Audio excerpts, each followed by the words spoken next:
Hello, this is Danny Raymond, the voice behind Ray's Guide. With it recently been announced that 3.17.2 will have a data wipe, how does that change what to do in the waning days of 3.17.1, and what should your plan be for the early days of 3.17.2? So, the questions I will be answering in order are 1. What will and won't be affected by the 3.17.2 wipe? 2. Why are wipes done, and should we expect another one relatively soon after 3.17.2? 3. How to put together a recovery plan from the wipe, and what does that even mean? And 4. How should I play during the final days of 3.17.1, if at all? So first of all, what will you still have after the wipe? Go to the RSI website and log in if you haven't already. Go to the account link in the upper right-hand corner of the screen and then select My Hangar. Anything you see in this list will retain after the wipe, presuming you haven't gifted it to somebody else. Any ships, weapons, items, whatever that doesn't appear here won't be there after the wipe.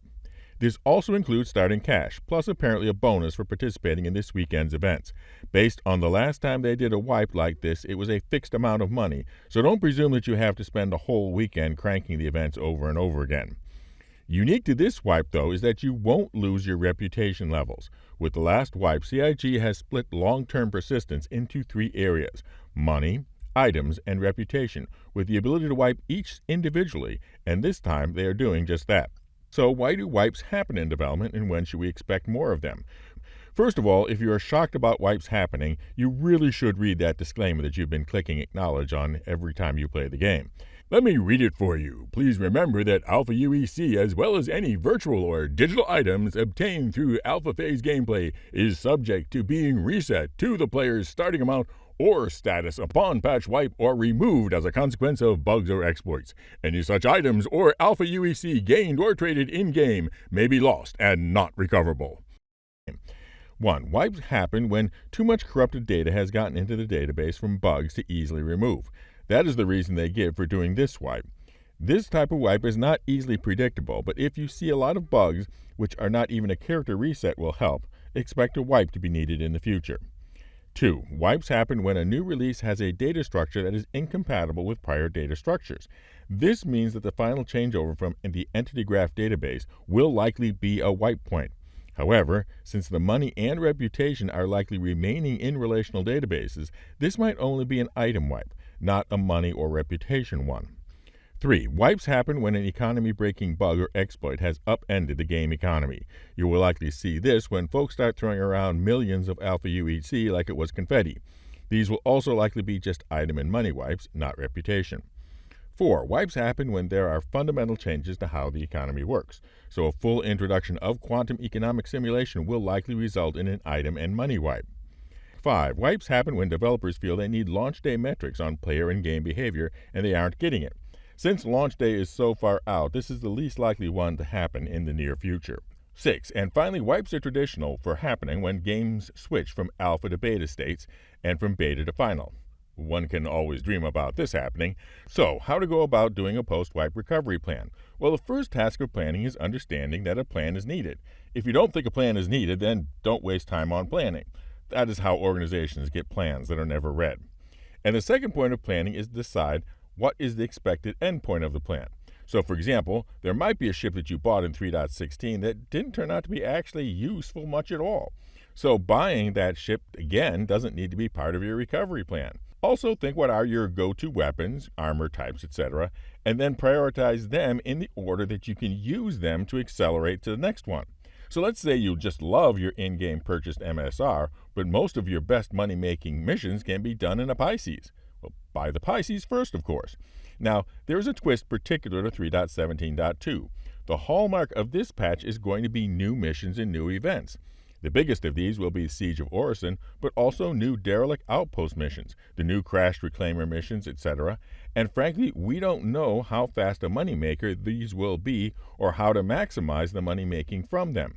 We don't know what their earnings per hour will be compared to your current favorite money-making grinds like bounty hunting, mining, or cave mercenary. Now, since this is fundamentally a game, my suggestion is going to be jump right into the new content and then return to the old favorites if the new missions just aren't paying off the way you want.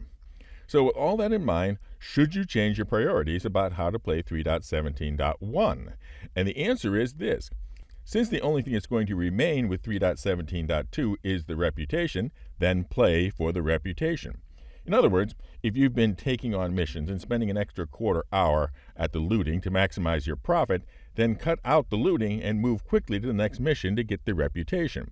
Take a look at where you will want to be with your reputation at the start of 3.17.2 and then take the missions to get there.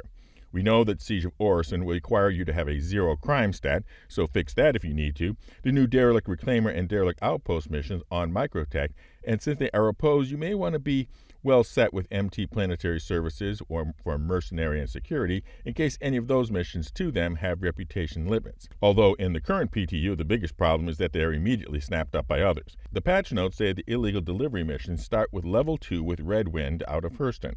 So if that kind of delivery mission is interesting, then coming to 3.17.2 with that reputation level is a good investment of time in the meantime. And have fun. Always have fun. My own personal plan? Build up my Red Wind rep and then do illegal delivery missions plus the Siege of Orison when it is happening and occasionally one of the new derelicts when they are available. Then use the profits to reach the level where I can again start filling up my big cargo ships with valuable cargoes without having to risk all my chips at once. As to how long we'll be playing 3.17.1 in live, CIG has said that they do not plan on 3.17.2 being available during the Free Fly event starting July 7th, but also that they will still want an end of July release for it. So I would expect a public PTU sometime around the 15th. Considering that it's just hit Tier 1 subscriber PTU, I suspect that goal will be met. And now for an update on our dual Grow the Channel ship giveaways. First, we have the short-term giveaway of the Bar Citizen World Tour participation card autographed by Chris and Sandy Roberts that is running just for videos between June 15th and July 31st. And then we have the big ship giveaway. As of recording, we are at 75% of subscriber goal and 72% of the member goal to give away to some lucky player their choice of the Anvil Liberator, the ship shipping ship for shipping your ships, or the Misk Odyssey, the long-length look-ahead launcher lorry. One entry per video. Subscribers are entered automatically, and if the winner is a subscriber as of the publication date of the winning video and the drawing time, they will win both the Liberator and the Odyssey. For non-members, just subscribe and comment with the secret word. And the secret word for this video is the planet where the crashed Reclaimer and Derelict Outposts are. Fly safe, keep it real, and I'll see you in the verse. This is Danny Raymond for Ray's Guide.